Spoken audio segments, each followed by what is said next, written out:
four have been invited to the secluded manor of Prince Prospero on the winter solstice for a grand Yule masquerade.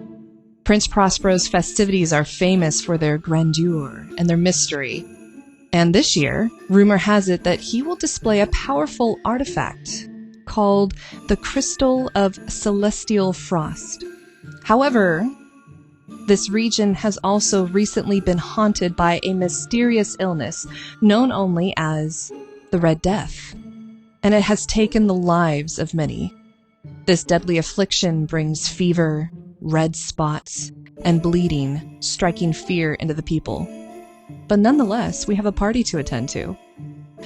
And so the four of you sit there in your collective carriage as it rumbles through thick snow, the sun setting behind cold, skeletal trees, casting long shadows across the winter landscape. The air is frigid, biting at your skin even through thick cloaks, as you arrive at your destination, Prince Prospero's Winter Manor, a grand estate nestled in an isolated valley and decorated with evergreen boughs and flickering lanterns. This year's winter solstice celebration has attracted nobles, scholars, and curious travelers alike, each lured by Prince Prospero's legendary Yule masquerade, a festival promising warmth, wine, and splendor. The first to alight out of our carriage, we see an investigator, still not fully blending in with perhaps the ermines and the velvets and the brocaded, investments, but we see him nonetheless. Carla, would you like to introduce your character to us? Absolutely. I am William Dupin, and while his clothes are not the fanciest, they are clearly expertly tailored, very well made, maybe a little shabby, maybe not the newest, but still at some point he definitely has had access to funds to get these really high quality clothes. William's eyes are always moving. He is taking in everything from the trees to what the outside of the home looks like to what everyone is wearing and making very quick mental calculations about many things, people's wealth, their status, their class, but mostly their intelligence. He makes some real snap judgments about that. And does he find them lacking? I would say he finds time, most people lacking in the intelligence department compared to himself. So, William, as you step out onto the snow-covered path, your eyes are drawn to the manor's high, arched windows, where faint candlelight flickers like distant stars, casting eerie shadows across the snow. And as your eyes follow their lines, they look behind you to the second figure, also stepping out from the carriage. And we see an ethereal lady, eyes quite sunken in, pallid in her skin, almost looking quite dead already. Giancarlo, your character has arrived. Tell us a little bit more about Madeline Usher. So as you see a well-equipped boot stepping out onto the snow, you see this young woman dressed in this beautiful white ball gown with perhaps like a black cloak with a little bit of a hood over the top. But there is this kind of grunginess to all of it, as if it's slightly dirty, as if it was left in the back of a storage room somewhere for just a little too long. Her skin is entirely pale. Her eyes are sunken. Even her hair, despite being completely dry, gives the appearance of being slightly almost damp and like frosted over as she steps out into the cold winter air, where she seems perfectly at home. Were she to sit down, you would believe that she has been sitting there and had been frosted over along with the landscape as she takes in the surrounding grounds. We like peer over your shoulder. We see like this guy with like mangled black hair. Tim Burton is there. It's like, yes, the perfect specimen. He's quickly doing these charcoal drawings. But Madeline, yeah, you're feeling home. You settle in. Like there's like this settling in to all the way down to your bones, and you kind of remember like the small talk surrounding your receipt of this invite to this Yule ball.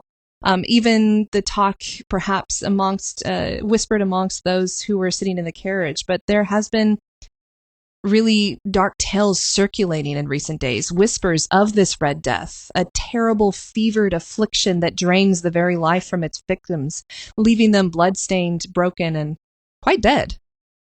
But you've also heard rumors that have caught your attention and perhaps those who have been coming with you. Rumor that Prospero, this half-orc of mysterious means and powerful connections, claims that his halls are safe from the plague. Yet, as you progress forward, you can't help but feel an ominous, lingering chill, a darkness as tangible as the winter night itself. And as you ruminate on this, a third figure alights from our carriage. A graceful step coming out onto the path, silver jewelry twinkling on the fingers and on the wrists with oceanic motifs, and we see Annabel Shore. Rev, tell us about your character.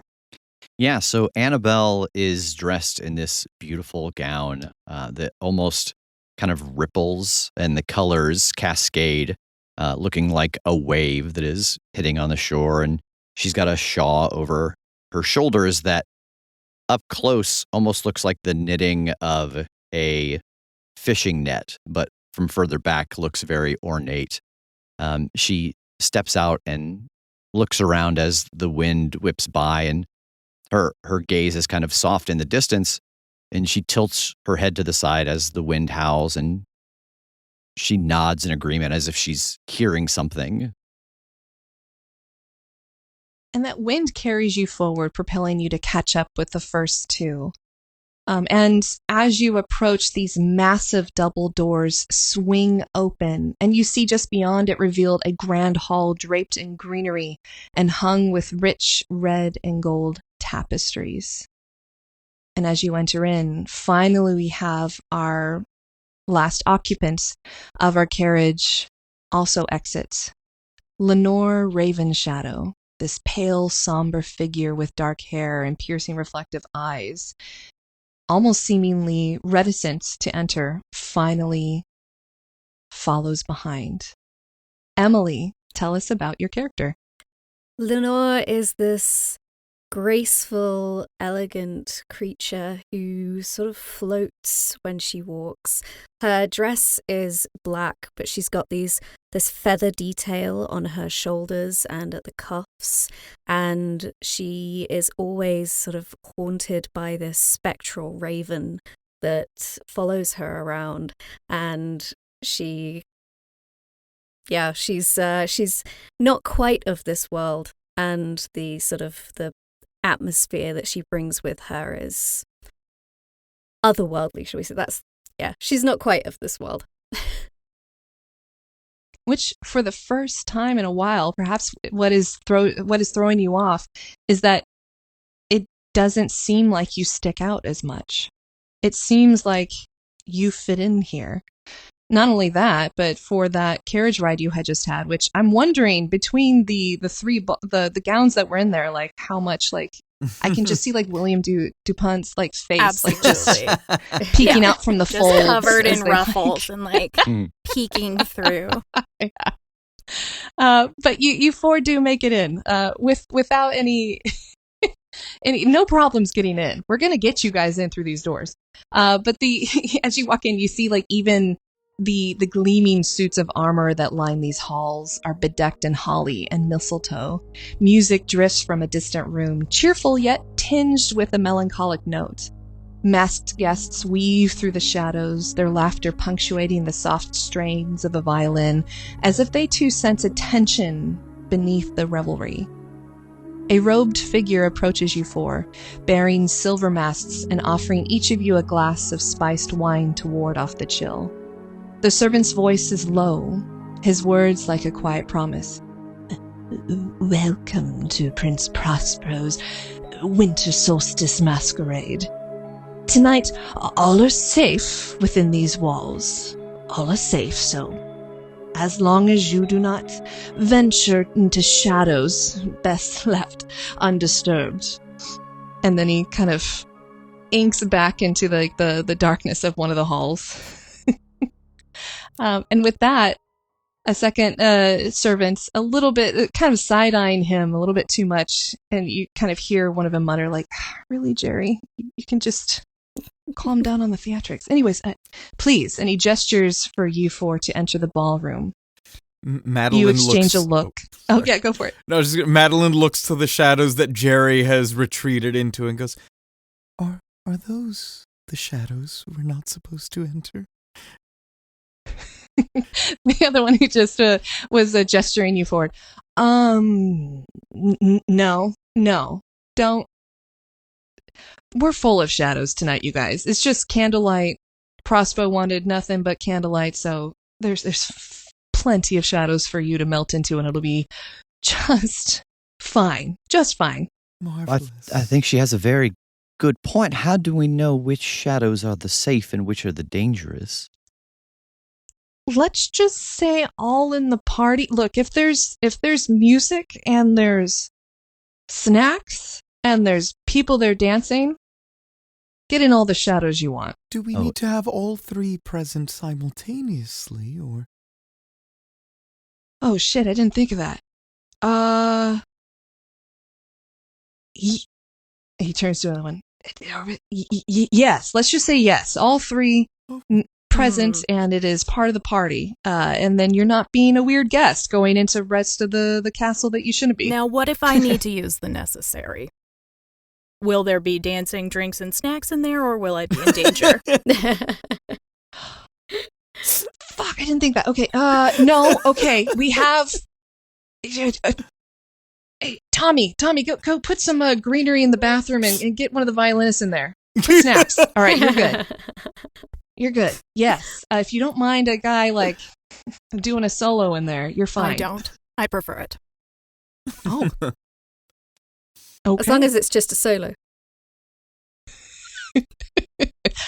Yes, just a sailor. Just a solo. Oh, a just a sailor. solo. Yes. We have sailors too, you know. I feel like you're all speaking in some form of code that I don't quite understand. I don't even know anymore. Look, I'm got to go get the canapes. Please, here's the party. And he like just doubles over, just gesturing, like he's bent at the waist now, and you can see just a bit of sweat on his brow. No matter, even if I kill people tonight, I will feel more guilty about being mean to this service worker than about anything else. This poor guy. Always feel worse about being mean to the service workers. He's just trying to do his job. Assuming that there are some number of shadows in like the entry, like foyer, you see that Madeline is very careful not to step into them.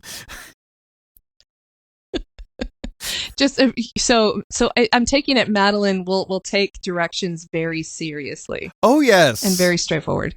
Mm-hmm. Okay. Well, the four of you exchange some more looks as, especially the three of you who are not trying to take steps specifically in unshadowed areas. But you begin to feel this weight of the night settle over you. And really, the night has only just begun, and you sense that beneath the sparkling decor and laughter, already the frost of something far more sinister waits to be discovered. So this is where I, as your dungeon master, invite you to mingle with each other, to mingle with other potential guests, to go around and see what you see. Well, William is going to avoid the people to begin with and just make a perimeter of this main room, taking in the art, how many candles there are, because that's important. What are these candles made of? What are we? 127 wax. Wow. Although you can't tell unless maybe you want to bite into one or you really want to get into it. But this looks like at least your natural tapers. Stick a thumbnail into that. Just make sure, and I don't know if you want me to roll investigation, but I will just do like a perimeter walk and sort of look behind tapestries. Just see what we're working with in this main for room. a general look around the room, I'll say perception. Okay. Now, if you were looking for something specific or going to a specific area, I would say investigation. So perception, go for it. Sweet. I rolled a 16. I can't remember what Anyway, 16 plus something. Plus something, but still, that's a great roll. Yeah. So, you're already, oh my gosh. I just can't remember what I use, like what my add-on to that wisdom. is. Wisdom. So, okay, yeah, that would be which is 16, plus so that's 3. a plus yeah, 3. that's a 19. Yeah. Okay. Yeah. You are seen like, yes, this is very heavily decorated. It's what you understand to be just a Gothic style manor. You see outside the windows, it's buried in snow. The inside is festooned with evergreen and holly, and small silver bells seem to be like at a regular interval. For you being, this investigator, Dupin, like you are noting that these silver are every 12 feet. There is a silver bell hung from the boughs. But it's also what you hear. You're not engaging directly in conversation with anyone just yet. But as you circumnavigate this party, you hear bits and whispers, specifically about the Red Death in this corner. You hear that people are succumbing within half an hour, that it's devastating the country. And then when they finally do succumb, that there's blood everywhere, especially on the face. And so that out of fear, people are getting shut out and not even tending to these bodies left in the street. If William will allow it, I think Madeline might tag along. And Madeline, while walking around the perimeter, has this quirky little habit of making sure that there are no odd ways to lock people into rooms. For no reason in particular, just kind of goes around making sure that there are no like ways to like shove someone in and have the door closed without it being able to open in like undue manners, and also trying to take note of any like people who might seem out of place in any of these rooms or odd entities or anything like that. Roll, since you're looking for something specific and you're going up to things, I'll let you choose either perception or investigation here. William notices her noticing things and is very impressed. Does William say anything to that? I don't think so. While she rolls, I don't think so. More of a creepy silent observer. My perception and my investigation are the same, so I'll just 7 plus 1 is 8.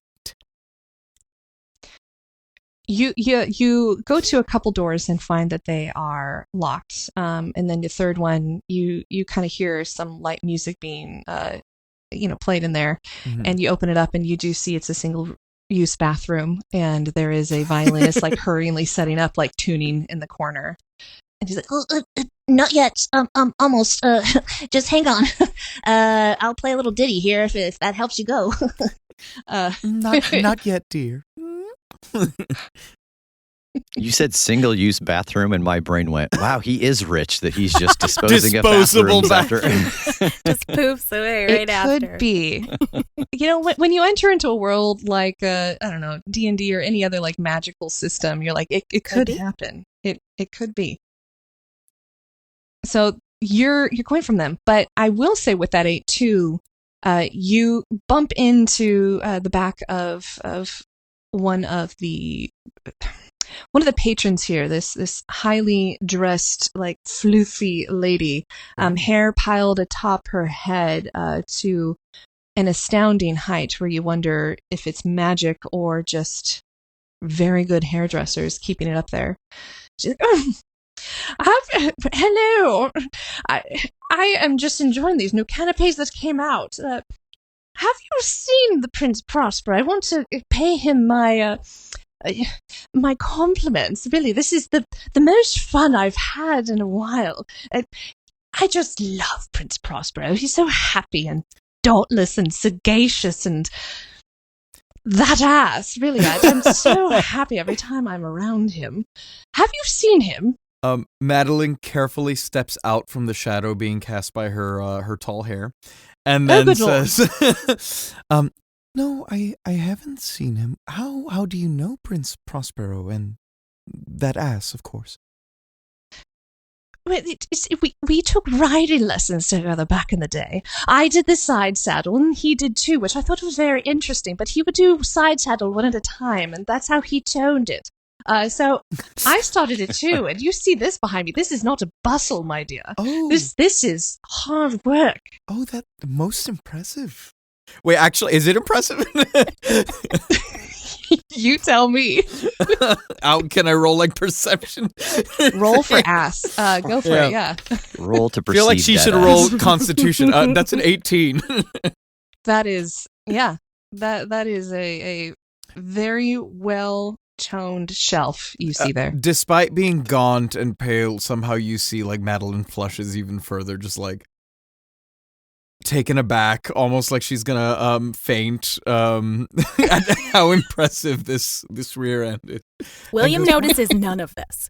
He is like looking at a brocade tapestry. He has absolutely no awareness of this amazing ass. It's so near him. It's just not what he cares about. You're more interested in the fact that you noticed that the last time that this tapestry was properly cleaned and dusted was actually a fortnight ago. Housekeeping really kind of letting him down before a big soiree like this, I think. How dare they? So, do you have any idea what might have inspired Prospero to throw such festivities? But I mean, darling, this must be our first time. He does it every year. But honestly, I think he moved it up a bit earlier. We're actually a week before the Yule season, but I like to think because some horrible things, blood and all that are spreading across the country the other way, and this makes the rest of us who are friends with Prospero so happy to get away from it all. And I know he said he had a special surprise for all of us. I must say, for me, I'm very interested in this new what was it called? This artifact, this crystal of celestial frost. I am rather looking forward to that being unveiled. So maybe it has to do with that. I don't know, but I'll be keeping an eye out for Prosby, and you do too. Will do. It is my first time. Until recently, I was rather confined to the walls of my home. Are there any events or tips you might give to someone such as myself for getting the most out of such an occasion? Confinement, yes. Every young woman needs that. I was confined for like 5 years so that I didn't procure freckles at the wrong time. It's the greatest travesty, really. But welcome. Darling, did you say what your name was? Madeline. Madeline Usher. Madeline. Madeline of the House of... Usher. At the name Usher, her face, her heavily powdered face, goes a bit white underneath it. Oh, of course. It's the House of Usher. I'm so sorry. Have some canopies, won't you? And she turns very quickly and knocks over just this tray, the tray of canopies that she had been like hovering over a second ago, like off the small table. Looks behind it and looks at one of the servants and titters away, and then just quickly makes herself scarce in your presence. Madeline will help the servants pick them up. You guys are being beautiful people tonight. I will say that.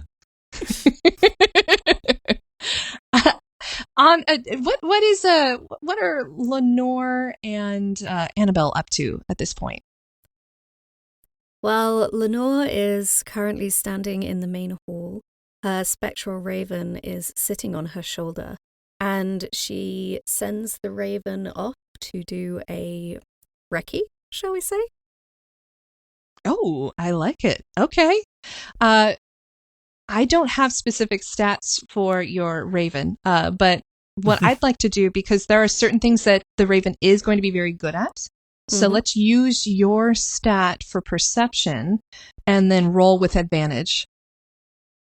So that means, just roll twice and take the higher number. Cool.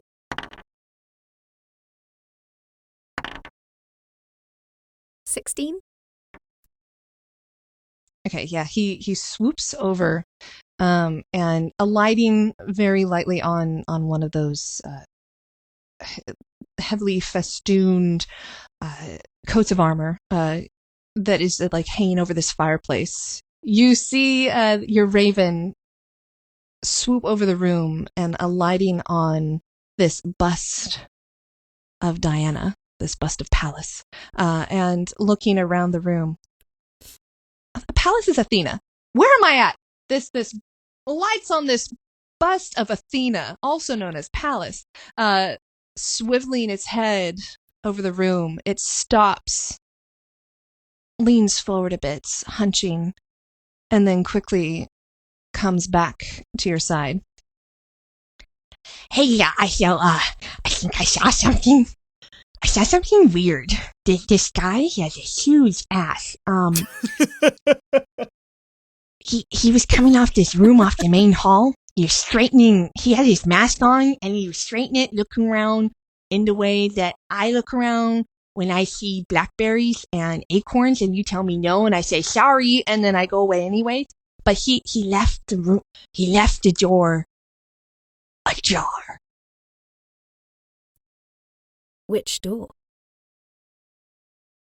And kind of nudging your head a little bit to the left, you see an open door just off the main hall. A door that doesn't have a handle and blends into the wall.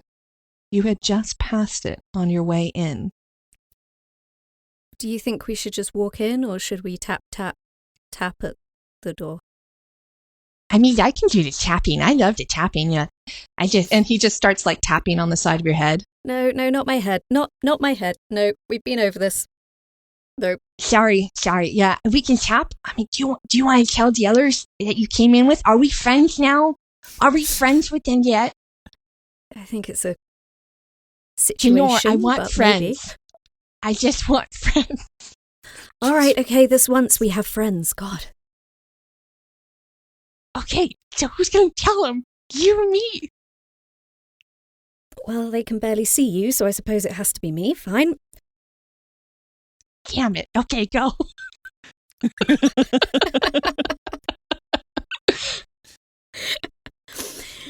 Okay, so I am going to approach... Wait a minute, who's in the bathroom right now?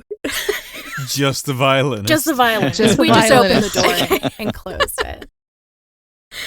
Okay, so I'm going to approach William. Hello, how are you enjoying the party so far? Well,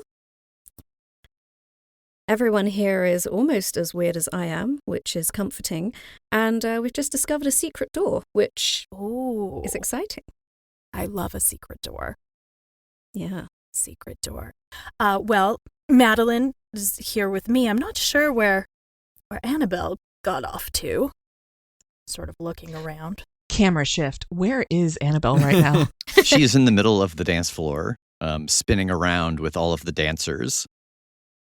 And as she what goes, does it look like with her dancing? What style? If they are waltzing around you yes, in partners, and you are at the eye of this rhythmic storm, yeah. How are you dancing? So she is properly trained in all of the dances, but it's as if it was kind of mixed with ballet and then sped up 2 or 3 times. So she's doing the steps, but they're very large, and she's traveling way more than she should, and there's like pirouettes and stuff in the middle of it. And she kind of gets to the center of the circle, and she puts her arms out, and as she does, she just kind of opens up her senses, because she's been told that this is a safe place and that like, it can't get in here, but she knows that the people who think they're the safest aren't. So she's just going to open up with her eyes of the grave. Love it.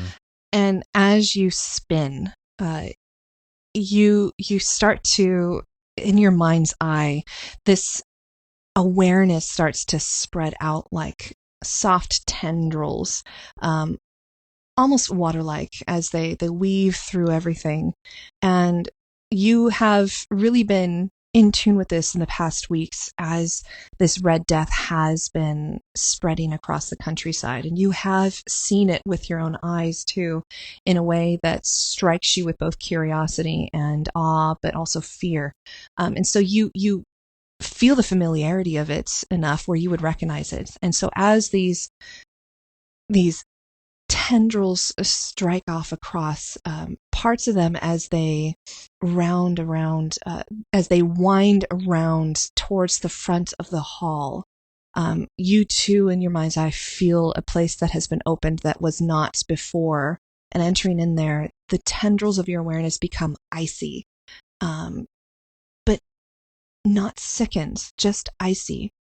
And weaving across as we get further away from you, if you're at the nucleus of this awareness, as we get towards the perimeter, you start to feel tendrils of blood red scratching at the outside in a way that you've seen before. Almost makes you to the time when perhaps you were young and you were growing flowers for the first time, and that wonder and awe as a young child, and seeing on the side of the glass from the dead seed, the shoots of the roots starting to burrow down into there. That's what it feels like to you, where you're starting to feel something burrowing on the edge of the periphery, but not in this room and not where all the people are. Oh, it's so beautiful. It's trying to grow. And I just start to make my way towards the group. Okay, so you three kind of see Annabel like still spinning and bobbing and swaying, and somehow, much like water, just like flowing through all of the couples and the people dancing without touching them once, coming dangerously close to crashing into them, but receding just in time. And she alights in front of you. There's something in there that wants to take root and grow, to get larger.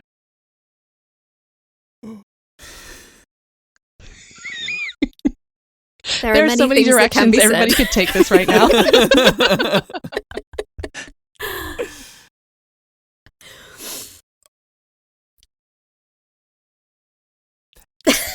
Annabel, dear, what wants to grow and where? The vines, the roots, the red roots, they're starting to creep in already. And I think they're red roots coming from this room. Is that why you're going to room? explore it too? I got that feeling, and it's so exciting and interesting. Yes, that's definitely why we were going to go in this room.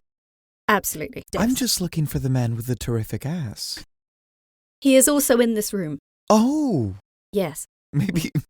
maybe his ass wants to grow. Or maybe you would like to take root in his ass? Oh, no. Oh no. Oh, no. You know, I think they do say the way to a man's heart is through his ass. Mm-hmm. Yes, it's true. And almost echoing your words, you do see this flouncy half-orc holding court in one of the corners, and you almost like on cue hear him. You know, they say that the way to my heart is through my ass, but that's neither here nor there. I've summoned you to my presence, my hale and light-hearted friends. There's knights and there's dames of my court, all of you, and, well, let's have some fun, shall we? Can I use my unerring eye to look for illusions or other forms of magical trickery? Heck yeah, you can. I think specifically, I don't know how focused that needs to be, but if it does, then maybe on this secret door. Mm-hmm. You're going to roll investigation. Okay. But then on top of that, you're going to get to roll that with advantage. So just roll it twice, take the bigger number. Great. 18 is the better number, and then that's probably plus intelligence. And then +3? Yeah. Oh, yeah, we're looking great. So 21. Looking over in that area where the part of the wall, the hidden door is still ajar, you start to see kind of the telltale signs of illusory magic festooning over it, kind of like a web. So that this illusory magic that's like this, you start to see the web, and then once you pick up on the threads, you can see how it's woven around it. But then you see too, with the angle of how the door is open, that it extends inward, that there is more illusions, more hidden things just beyond. Not everything is going to be what it seems inside this room. I think we should go in. Can I perhaps, staying out of the shadows, perhaps make just an Arcana check or something to see if I can understand maybe like what the nature of some of the magic is here? Yeah, go for it. Nah, that's a 7. You're like that. Damn, that's magic. It's magic. You are able to see that once it has been brought to light by William, that you can see the illusory purpose of it, but you don't detect anything further. You can feel there are other things that perhaps the most you can get is just like this idea of cloaking, this idea of pushing out and keeping in. Now, William, this does seem very explicitly to be, like a shadow or a room that we were not invited into. Doesn't that make you curious? It certainly does, but I would hate to put the people here at risk of whatever is being contained. This is supposed to be a safe space. I would not want to compromise that safety. I take your point, but the quest for knowledge must supersede the quest for... Perhaps if we bring a canapé with us, we hum a little ditty, and we dance our way into the room? This Well, is it perfect. depends. Annabel said the roots were growing. How Yes, fast are they growing, and from where? In the room, presumably, and if they are growing out into this room, then if we want to stop them? In this room, Annabelle, this is where the tendrils turned icy.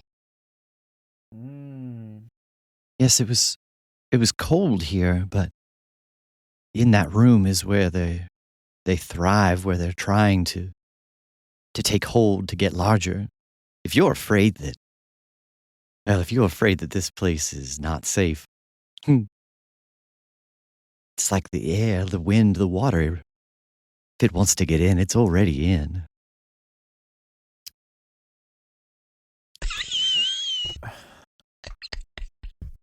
Uh-huh. And then I dance into the door. Okay. Yes, one of you went in my door. This is where eyes of damn me. We're like, are they going to go in? Do the three of you follow? Oh, yes. Oh, yeah. I can't resist a secret closed or left ajar door, which is With no handle. no handle. This is catnip. Madeline casts a minor illusion of a light to dispel any shadows and then enters the room. And I love the idea. We've got canapes, someone's humming. No rules. Yeah, she are is being doing all of broken. it like superstitiously. Yes. Just like walking in with the kind of... No light here.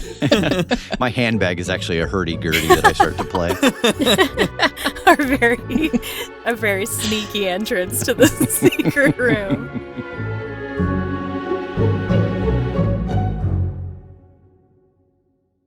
Hi, I'm Kate, and I am the Dungeon Master here, the adventure that you're listening to. I'm the one that wrote it. If you like what you're hearing, you should actually check out my show. It's called Of Mice and Men and Monsters, where we combine classic literature like Edgar Allan Poe short stories and many more with Dungeons & Dragons 5th edition and, of course, a lot of homebrew. So come on down and check OMAM out. And once again, that is Of Mice and Men and Monsters. Hey, I'm Carla, and I am playing William Dupin, If you like what you're hearing, you should check out my show. It is called Dumbgeons and Dragons. We're just big dumb idiots that make dick jokes and play D&D, but it's really fun. So if you like that, you should go to dumbdragoncast.com. You can find all the links there, and we would love it if you came and joined us.